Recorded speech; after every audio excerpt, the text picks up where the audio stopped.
Mister वो गिरफ्तार हो गया। ये खबर आवाज की रफ्तार के साथ कराची के फ्रंटमैन के पास पहुंची। फ्रंटमैन ने आला ओहदेदार काशिफ अकबर और बेगम दुर्दाना को ये खबर सुनाई। काशिफ अकबर ने बड़े फख्र से ये खुशखबरी सीपा कंपनी के डायरेक्टर जनरल को सुनाई। इस तरह ये खबर इस्लामाबाद में बरतानवी और अमरीकी सिफारत खानों तक पहुंच गई। एक खुफिया एजेंसी के अफसर ने फोन के जरिए फ्रंटमैन को बताया कि सुबह सवेरे थर के रेगिस्तानी इलाके में कई जगह अलाव से धुआं उठ रहा था और धुएं के दरमियान 3 कमसिन लड़कियों की बेबस लाशें पड़ी हुई थीं। उन्हें कई इंसानी दरिंदों ने बुरी तरह नोच खसूट कर लहूलुहान कर दिया था। मिस्टर वो अपनी मोटरसाइकिल से उतरकर अपनी जैकेट और कमीज वगैरह उतार कर उन लाशों को ढांप रहा था। उसी वक्त मकामी सिपाहियों और खुफिया एजेंसियों के मुसल्लह अफराद ने मिस्टर वो को चारों तरफ से घेर कर गिरफ्तार कर लिया। काशिफ अकबर ने फ्रंटमैन से कहा, अपनी एजेंसी के अफसर से कहो उसके लिबास की तलाशी ले। हो सकता है केटी बंदर के मुआहदे के कागजात उसकी जेब में रखे हों। कागजात ना हो तो उसे मेरे टॉर्चर सेल में पहुंचा दिया जाए। सीपा कंपनी के डायरेक्टर जनरल हैरल्ड जॉन ने काशिफ अकबर से कहा, वो हमारा मुजरिम है। उसने हमारे सेफ से उस खुफिया मुआहदे को चुराया था और मेरी बेटी मारिया को अगवा किया था। उसे हेलीकॉप्टर में फौरन केटी बंदर पहुंचाया जाए। हम उससे वो मुआहिदा वसूल करेंगे और उसे ऐसी सजा देंगे कि इस दुनिया से उसका नामो निशान मिट जाएगा। उस खुफिया मुआहिदे की एक शिक में दर्ज था कि कोई भी मामला मुतनाज़े हो या किसी के खिलाफ कोई कार्रवाई करनी हो तो बरतानवी कवानीन के मुताबिक बरतानिया की अदालत में होगी। लिहाजा मुआहिदे के मुताबिक खुफिया एजेंसी के अफसर से कहा गया कि वो कैदी को केटी बंदर एक हेलीकॉप्टर के जरिए पहुंचाया जाए। खुफिया एजेंसी वालों ने बताया कि उसके लिबास और मोटरसाइकिल की तलाशी ली गई थी। मुआहिदे के कागजात उसके पास नहीं थे। काशिफ अकबर ने कहा, मैं भी केटी बंदर पहुंच रहा हूं। इस दौरान में कैदी से किसी तरह उगलवाने की कोशिश करते रहो कि उसने वो मुआहिदा कहां रखा है। फ्रंटमैन ने मलिक रब नवाज को बताया कि जिसने हमारा खाना पीना और सोना हराम कर दिया था वो गिरफ्तार हो चुका है। मलिक रब नवाज को दुख पहुंचा। उसने अपने सीनियर अफसर को इत्तला दी। फिर कहा, सर वो मुहिब्बे वतन है, अगर हम उसे अपनी कस्टडी में रख कर इंक्वायरी करें तो काशिफ अकबर उस पर जुल्म नहीं कर सकेगा। हम मिस्टर वो से वो मुआहिदा हासिल कर लेंगे। सीनियर अफसर ने कहा, हमें इस मामले में नहीं पड़ना चाहिए, जब बात बढ़ेगी तो देखा जाएगा। रब नवाज ने कहा, लेकिन सर पहले तो आप इस मामले में दिलचस्पी ले रहे थे। आपने कहा था कि वो इस खुफिया मुआहिदे के साथ हमारे पास आएगा तो उसे तहफ्फुज दिया जाएगा। अफसर ने कहा, हाँ मगर वो मुआहिदे की असल कॉपी के साथ हमारे पास नहीं आया। अब काशिफ अकबर उसे मंजर-ए-आम पर नहीं आने देगा, उसकी लाश कहीं छुपा देगा तो हमारे पास उसके किसी जुर्म का सबूत नहीं होगा। फोन बंद हो गया। मलिक रब नवाज परेशानी से सोचने लगा कि उसके लिए कुछ करना चाहिए वरना वो हकीकतन उस बेचारे को कत्ल कर देंगे। उसने पुलिस के इंस्पेक्टर जनरल से फोन पर पूछा, आप जानते होंगे कि मिस्टर वो गिरफ्तार कर लिया गया है। उसे गिरफ्तार करके थर से शायद कराची लाया जा रहा है। इंस्पेक्टर जनरल ने कहा, मुझे ऐसी कोई इत्तला नहीं मिली। वैसे मिस्टर वो का मामला बड़ा संगीन था, हो सकता है खुफिया एजेंसी वालों ने उसे गिरफ्तार कर लिया हो। रब नवाज ने कहा, आप उनसे कह सकते हैं कि कैदी हमारी पुलिस के हवाले कर दें। आईजी बोला, मैं किसी खुफिया एजेंसी वाले को नहीं जानता, फिर किससे कहूं कि वो कैदी को हमारी पुलिस के हवाले कर दें। मलिक रब नवाज ने खुफिया एजेंसी के एक आला अफसर से मिस्टर वो के बारे में बात की। उसने भी यही कहा कि हमारा कोई जासूस उसे गिरफ्तार करता तो हमें उसके बारे में कुछ मालूम होता। सॉरी, अभी हम इस मामले से बेखबर हैं। मलिक रब नवाज ने कहा, यह कितनी हैरानी और बेयकीनी की बात है कि जिस शख्स को केटी बंदर से लेकर थर के इलाकों तक दिन रात तलाश किया जा रहा था, पुलिस और आपके डिपार्टमेंट वाले हर तरफ उसकी बू सूंघते फिर रहे थे, अब उसकी गिरफ्तारी से आप हजरात बेखबर हो गए हैं। क्या ये बात समझ में नहीं आती कि उस बेचारे को किसी खुफिया एजेंसी के रहमो करम पर छोड़ दिया गया है। आला अफसर ने कहा, सर आप अपने तौर पर हमारे बारे में कोई भी राय कायम कर सकते हैं, मैं तो वही कह रहा हूँ जो सच है। हमें अब तक उसकी गिरफ्तारी की कोई इत्तला नहीं मिली। मलिक रब नवाज ने काशिफ अकबर से फोन पर राब्ता किया। उसके सेक्रेटरी ने कहा, सर वो मौजूद नहीं है, कहीं गए हुए हैं। रब नवाज ने पूछा, तुम्हें बताया होगा कि कहाँ गए हैं? वो बोला, नो सर, वो जल्दी में थे, उन्होंने मुझे बताना जरूरी नहीं समझा। आखिर मलिक रब नवाज ने फ्रंटमैन से राब्ता किया। फिर कहा, तुमने मिस्टर वो से समझौता किया था, तुम्हारी आपस में बात बनने वाली थी, फिर उसे गिरफ्तार क्यों किया गया? कुछ तौक़ुफ़ के बाद उसने कहा, तुमने समझौता करने की बात की और उसे धोखा दिया।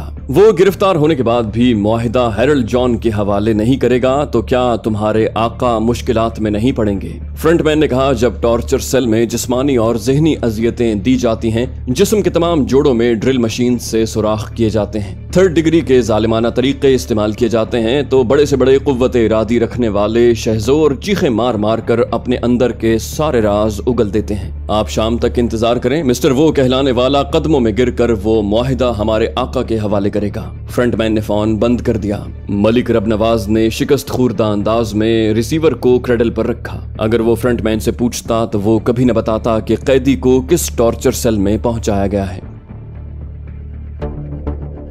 केटी बंदर में हेरल्ड जॉन के मुसल्ला गार्ड्स एक मैदान में खड़े हुए थे। मिस्टर वो को हेलीकॉप्टर में लाया गया था। उसे हथकड़ियां पहनाई गई थी। खुफिया एजेंसी के 6 मुसल्ला शख्स उसे लेकर आए थे। वो हेलीकॉप्टर से उतरने के बाद उसके आगे पीछे दाएं बाएं चलते हुए उसे गन पॉइंट पर रखते हुए एक बड़ी सी वैन में आकर बैठ गए। वैन के आगे पीछे भी हेरल्ड जॉन के मुसल्ला गार्ड्स गाड़ियों में बैठे हुए थे। वो गाड़ियां वहां से चलती हुई मुख्तलिफ मकामात से गुजरती हुई उन क्वार्टर्स के पास पहुंची जो वहां के अंग्रेज मुलाजिमीन के लिए बनाई गई थी। उनमें से एक क्वार्टर को फौरी तौर पर कैद खाना और टॉर्चर सेल बनाया गया। उसे उस कैद खाने में ले जाकर खिड़कियों और दरवाजों को बाहर से बंद कर दिया गया। क्वार्टर के चारों तरफ मुसल्ला पहरेदार खड़े हो गए। उन सबको बताया गया कि कैदी बहुत खतरनाक है। इस कैदी के चंद आलाएकार केटी बंदर में मौजूद हैं। ऐसे ही 2 आलाएकार ने सिपा के असिस्टेंट डायरेक्टर जनरल को अगवा करके खुफिया मुआहिदे की फाइल उससे छीन ली थी। एजेंसी के 2 अफसरान क्वार्टर के बाहर कुर्सियों पर बैठे हुए हेरल्ड जॉन का इंतजार कर रहे थे।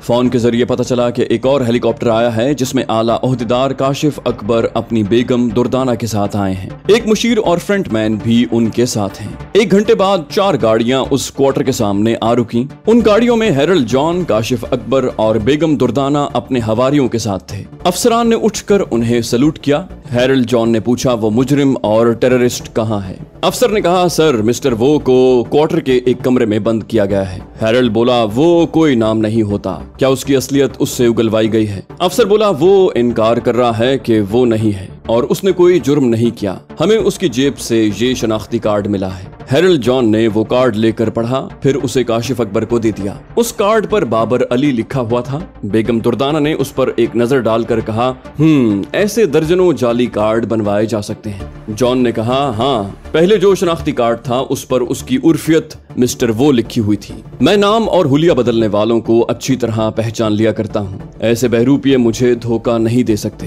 काशिफ अकबर ने पूछा, वो मुआहिदे के कागजात के मुतालिक क्या कहता है? अफसर ने कहा, वो कहता है ना उसके पास खुफिया दस्तावेजात हैं और ना ही वो उनके मुतालिक कुछ जानता है। काशिफ अकबर बोला, हम उसका पेट फाड़ कर दस्तावेजात निकाल लेंगे।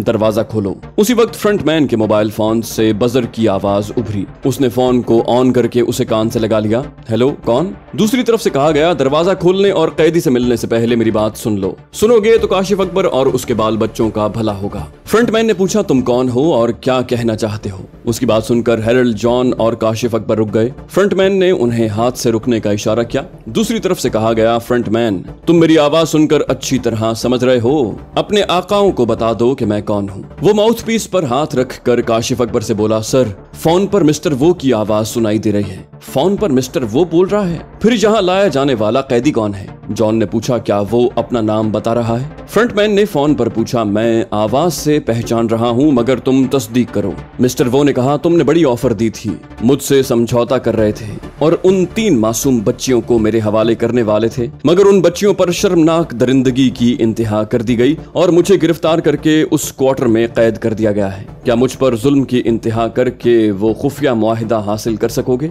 फ्रंटमैन ने खुफिया एजेंसी के एक अफसर से पूछा, क्या इस क्वार्टर में जिसे कैद किया गया है उसे फोन की सहूलत दी गई है? अफसर ने कहा, नहीं, उसके पास टेलीफोन नहीं है। उसके लिबास के अंदर एक तिनका भी नहीं रहने दिया गया। जिस कमरे में उसे बंद किया गया है वो बिल्कुल खाली है। आप अभी चलकर देख लें। क्वार्टर का बैरूनी दरवाजा खुल चुका था। वो सब अंदर आए। फिर एक कमरे के दरवाजे को खोला गया। वो कमरा सामान से खाली था। फर्श पर कैदी सर झुकाए बैठा हुआ था। वो सर उठाकर उन्हें सवालिया नजरों से देखने लगा। आने वाले उसे खाली हाथ देख रहे थे। उसके पास फोन नहीं था मगर फोन से आवाज आ रही थी। फ्रंटमैन, शायद तुम उस बदनसीब के पास पहुंच गए हो जिसे अपना शिकार समझकर पकड़ लाए हो, लेकिन जिसे पकड़ना था वो फोन पर बोल रहा है। फ्रंट मैन ने पूछा, ये कौन है जिसे हमने कैदी बना लिया है? मिस्टर वो ने कहा, मैं क्या जानूं कौन है, जिसने उसे पकड़ा है उससे पूछो या फिर वो कैदी बता सकेगा, और वो जो कुछ बताएगा उस पर यकीन ना आए तो उसे गोली मार दो। मुझे इतना बताओ उसे कितनी देर में गोली मारोगे ताकि मैं उसके बाद तुमसे राब्ता करूं।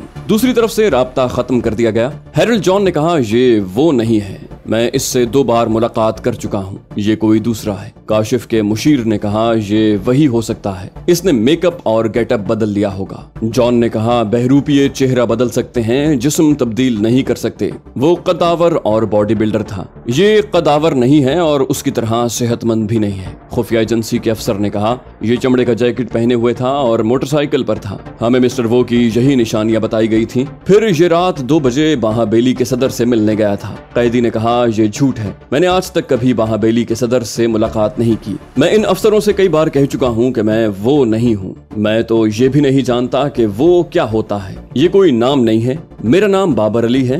मैं कराची के कमिश्नर साहब के दफ्तर में अकाउंटेंट हूँ। दफ्तर से छुट्टी लेकर पहले ठट्ठा अपने मामू के पास आया था, फिर रात 3 बजे अपनी मोटरसाइकिल पर मीरपुर खास के लिए निकला। वहाँ मेरे वालिद और बहन भाई रहते हैं। अफसर ने पूछा, तुम वहाँ उन 3 लाशों के पास क्या कर रहे थे? वो बोला, मैंने वहाँ से गुजरते हुए वो लाशें देखी थी, मुझसे उनकी बेलिबासी नहीं देखी गई। मैं अपने कपड़े उतार कर उनके जिस्म ढांप रहा था, इतने में आप लोगों ने आकर गिरफ्तार कर लिया। तब से मैं चीख रहा हूँ कि मैंने कोई जुर्म नहीं किया, लेकिन ये मानने को तैयार नहीं थे कि मैं कमिश्नर साहब के दफ्तर में मुलाजिम हूँ। फ्रंटमैन ने उससे कमिश्नर का फोन नंबर लेकर राब्ता किया। कमिश्नर के सेक्रेटरी ने पूछा, फरमाइए आप कौन हैं? फ्रंटमैन ने कहा, अपने कमिश्नर साहब से कहो मोहतरम जनाब काशिफ अकबर बात करेंगे। फ्रंटमैन ने मोबाइल फोन काशिफ को दे दिया। थोड़ी देर के बाद कमिश्नर की आवाज सुनाई दी। काशिफ अकबर ने पूछा, क्या आपके दफ्तर में कोई बाबर अली अकाउंटेंट है और क्या वो कल छुट्टी लेकर मीरपुर खास गया है? कमिश्नर ने कहा, जी हाँ, बाबर अली मेरे दफ्तर में अकाउंटेंट है और वो कल छुट्टी लेकर मीरपुर खास गया है। बाय द वे बात क्या है? काशिफ अकबर बोला, एक शख्स को मुजरिम होने के शुबे में गिरफ्तार किया गया है। आप उससे गुफ्तगू करके तस्दीक करें कि वो आपका मुलाजिम बाबर अली है। काशिफ अकबर ने बाबर अली को फोन दिया। वो थोड़ी देर तक कमिश्नर साहब से बातें करता रहा और अपना दुखड़ा सुनाता रहा। फिर उसने मोबाइल फोन वापस दे दिया। काशिफ अकबर ने उसे कान से लगाकर पूछा, क्या यही आपका मुलाजिम है? कमिश्नर बोला, जी हाँ, ये मेरा मुलाजिम है। बेचारे को मुजरिम समझकर गिरफ्तार किया गया है। मैं दरखास्त करता हूँ कि इसे रिहा कर दिया जाए। काशिफ अकबर ने नागवारी से कैदी बाबर अली को देखा, फिर हैरल्ड जॉन से कहा, कमिश्नर ने तस्दीक की है, ये उसका मुलाजिम है। आप दुरुस्त फरमा रहे थे, ये मिस्टर वो नहीं है, इसे जाने दिया जाए। बाबर अली को जाने की इजाजत दे दी गई। फ्रंटमैन ने कहा, खेल बिगड़ गया है, मिस्टर वो अब हमारे काबू में नहीं आएगा, हमसे धोखा खाने के बाद दुश्मनी पर उतर आएगा। काशिफ बोला, फ्रंटमैन वो होता है जो बड़े से बड़े जिन को बोतल में बंद करता है। अगर तुम उसे शीशे में न उतार सके तो हम किसी दूसरे फ्रंटमैन की खिदमत हासिल कर लेंगे। फ्रंटमैन बोला, मेरी पूरी कोशिश होगी कि उसे पहले से बड़ी ऑफर देकर वो मुआहिदा हासिल कर लूं। वो अभी फोन पर राब्ता करने वाला है। जॉन ने कहा, पता नहीं वो फोन कब करेगा। मिस्टर काशिफ अकबर, आप मेरे बंगले में चलें, लंच टाइम है, कुछ खाएंगे और उस कमबख्त के फोन का इंतजार करेंगे। वो सब अपनी गाड़ियों में बैठकर जॉन के बंगले में आए। फ्रंटमैन और मुशीर को बाहर एक कमरे में बैठने का हुक्म दिया गया और कहा गया कि मिस्टर वो फोन पर राब्ता करे तो उन्हें इत्तला दी जाए। काशिफ अकबर, बेगम दुर्दाना और हैरल्ड जॉन बंगले के अंदर आ गए। ड्राइंग रूम में बैठकर गुफ्तगू करते रहे और तशवीश में मुब्तला रहे कि वो मुआहिदा वापस न मिला तो क्या होगा। जब एक जुर्म सामने आता है तो उसकी इंक्वायरी की तफसीलात से दूसरे जराइम का भी इंकिशाफ होता है। काशिफ अकबर के खाते में करप्शन का एक तवील सिलसिला था। वो नहीं चाहता था कि ये सिलसिलावार दास्तान अवाम के सामने आए। वो लंच के दौरान में भी इसी सिलसिले में गुफ्तगू करते रहे और परेशान होते रहे। 2 घंटे गुजर गए थे और मिस्टर वो फोन पर राब्ता नहीं कर रहा था। लंच के बाद उन्होंने चाय पी। इंतजार करते करते शाम के 5 बज गए। जॉन ने कहा, हम उसके मोहताज हैं, इसलिए इंतजार कर रहे हैं। उन 3 लड़कियों के साथ ज्यादती होने की वजह से मिस्टर वो गुस्से में होगा। पता नहीं जोश और जुनून में क्या कर गुजरे। बेगम दुर्दाना ने शौहर से कहा, मैंने समझाया था कि अपने गैर मुल्की मेहमानों को लड़कियों के मामले में टाल दें, उन्हें समझा दें कि अभी शिकार खेलने के लिए फजा साजगार नहीं है, लेकिन आपने मेहमानों को खुश किया और हमारे लिए मुसीबत खड़ी कर दी। काशिफ अकबर ने कहा, तुम्हें परेशान नहीं होना चाहिए, उन लड़कियों की औकात ही क्या है। 3 मर गई तो कयामत नहीं आ गई। वो तीनों मिस्टर वो की सगी बहनें नहीं थी। वो जज्बाती होकर जरा गुस्सा दिखाएगा, लेकिन हम इतनी बड़ी ऑफर देंगे कि उसका गुस्सा ठंडा हो जाएगा, फिर वो हमसे समझौता कर लेगा। फ्रंटमैन ने काशिफ अकबर को इत्तला दी, मिस्टर वो ने राब्ता किया था, लेकिन उसने हमारे मतलब की बात नहीं की, सिर्फ इतना कहा कि हमसे कल सुबह राब्ता करेगा। काशिफ ने पूछा, कल सुबह क्यों? तुमने पूछा नहीं कि वो अभी मामलात तय क्यों नहीं कर रहा? फ्रंटमैन ने कहा, सर मुझे कुछ पूछने से पहले ही उसने फोन बंद कर दिया। काशिफ अकबर, दुर्दाना बेगम और हैरल्ड जॉन बुरी तरह झुंझला गए। कल सुबह का मतलब ये था कि उसने आज रात की इनकी नींद उड़ा दी थी, उन्हें तजस्सुस और ज़हनी इंतशार में मुब्तला रखना चाहता था। मिस्टर वो बहुत मसरूफ था। उसने मुआहदे की फोटोकॉपियां मोहतसिब आला के, वकला की अंजुमन के और तमाम अखबारात के दफातर में भेज दी। इंटेलिजेंस के अफसर को पहले ही वो एक कॉपी दे चुका था। उसने फोन के जरिए मलिक रबनवाज से राब्ता किया। रबनवाज ने पूछा, तुम खैरियत से हो? उन्होंने तुम्हें कहाँ कैद किया है? मिस्टर वो बोला, उन्होंने मेरे धोखे में किसी और को कैद किया है। मैं आजाद था और आजाद हूँ। रबनवाज ने कहा, तुमने सुबह से राब्ता क्यों नहीं किया? मिस्टर वो बोला, मैं देखना चाहता था कि मेरी गिरफ्तारी की खबर सुनकर यहाँ के जिम्मेदार इदारे क्या करते हैं, लेकिन कानूनन पुलिस और इंटेलिजेंस की कस्टडी में उस कैदी को नहीं रखा गया था। उसे गैर कानूनी तौर पर किसी टॉर्चर सेल में ले जाया गया। आप थोड़ी देर के लिए फर्ज कर लें कि वो कैदी मैं ही था। क्या आपने मुझ जैसे कैदी को इंसाफ दिलाने के लिए कुछ किया? रबनवाज बोला, तुम ठीक कहते हो। चूंकि वो साहिब इख्तिदार काशिफ अकबर का कैदी था, इसलिए तमाम जिम्मेदार इदारे खामोश रहे और इस वाक़े से अनजान बने रहे। मैंने अपने तौर पर मालूमात हासिल करने की कोशिश की। खुदा गवाह है, अगर मुझे मालूम होता कि वो तुम्हें कैदी बनाकर कहाँ ले गए हैं तो मैं जाती तौर पर तुम्हारी हिफाजत के लिए वहां पहुंच जाता। खुदा का शुक्र है कि तुम महफूज हो। तुम्हारी जगह उस दूसरे कैदी की शामत आ रही होगी। मिस्टर वो बोला, नहीं, वो कमिश्नर साहब के दफ्तर का एक अकाउंटेंट था। उन्होंने उसे रिहा कर दिया है। अब तक जो कुछ होता रहा उसका शर्मनाक पहलू यह है कि उन 3 कमसिन लड़कियों के साथ इज्तिमाई ज्यादती करके उन्हें हलाक किया गया है। मलिक रबनवाज बोला, सो सैड। मैं एक साहिब इख्तियार अफसर होकर अक्सर शर्मिंदगी महसूस करता हूँ। हमारे मुल्क में नंगे तमाशे होते हैं और हम गुनाहगारों का गिरबान पकड़ने की कोशिश करते करते उनकी सियासी चालबाजियों के नतीजे में नाकाम हो जाते हैं। मिस्टर वो बोला, सर मैं हौसला न हारने के लिए मैदान अमल में आया हूँ। ये अहद कर चुका हूँ कि पहले ऐसे मुजरिमों को अदालत से सजा दिलवाऊं। अगर वो सियासी और कानूनी हथकंडों से बच जाएंगे तो फिर मैं उन्हें सजा दूंगा, मौत की सजा। रबनवाज बोला, तुम तन्हा कितने फिरौनों से लड़ोगे? मिस्टर वो बोला, आज मैं तन्हा लगता हूं, लेकिन जल्द ही आप रफ्ता रफ्ता इस मुल्क के अवाम को मेरे साथ देखेंगे। मैंने केटी बंदर का खुफिया मुआहिदा और उन 3 लड़कियों का केस बार एसोसिएशन और तमाम अखबारात तक पहुंचा दिया है और अब नताइज का इंतजार कर रहा हूं। दूसरी सुबह केटी बंदर के सिलसिले में कई अखबारात ने खबरें शाया की। वो अखबारात जिनका ताल्लुक अपोजिशन से था या वो अखबारात जो गैर जानिबदार थे और हर हुकूमत के दौर में सच्ची और खरी बातें लिखते थे, उन्होंने केटी बंदर के खुफिया मुआहिदे की अक्सी तहरीर के साथ खबरें शाया की थी। उन मजलूम लड़कियों के सिलसिले में थर की पुलिस और इंतजामिया को तनकीद का निशाना बनाया गया। फिर हर रोज एसोसिएशन के वकला और अपोजिशन पार्टी के लीडरों के तल्ख और तुंद बयानात शाया होने लगे। अपने मुखालिफिन के जो ढके छुपे करतूत थे उन्हें मंजर आम पर लाने लगे और मुतालिबा करने लगे कि एतमाद का वोट लिया जाए या नए इंतखाबात करवाए जाएं। जब लूट खसूट और बेहयाई इंतहा को पहुंचती है तो मुल्क में सियासी तब्दीली लाजमी हो जाती है। ये तब्दीली अपोजिशन के मुतालिबात और मर्जी से नहीं होती और ना ही अवाम के एहतजाज से होती है, क्योंकि अवाम का अपना मजबूत इत्तेहाद नहीं होता। यहाँ सियासी तब्दीली उसी वक्त अमल में आती है जब कोई खुफिया हाथ चाहता है। हुकूमत तब्दील करने के लिए पाकिस्तान के पहले वजीर आजम लियाकत अली खान के कत्ल से लेकर जनरल ज़ियाउल हक के हादसे तक खुफिया हाथ की कारफरमाई रही है। दुनिया वाले अजल से जानते हैं कि खुफिया हाथ किस कदर मुस्तहकम होता है कि 70 बरस गुजरने के बाद भी पाकिस्तानी हुक्मरानों के कत्ल होने, फांसी चढ़ने और हादसाती मौत मरने के असल राज से न कभी पर्दा उठता है और न किसी को पर्दा उठाने का मौका दिया जाता है। खुफिया हाथ ने अपनी एक उंगली के इशारे से काशिफ अकबर को तलब किया। पर्दे के पीछे धुंध ही धुंध थी। कभी कोई खुदा का नेक बंदा आएगा तो वो धुंध छटेगी। फिलहाल कोई समझ नहीं सकता कि पर्दे के पीछे क्या होता रहता है।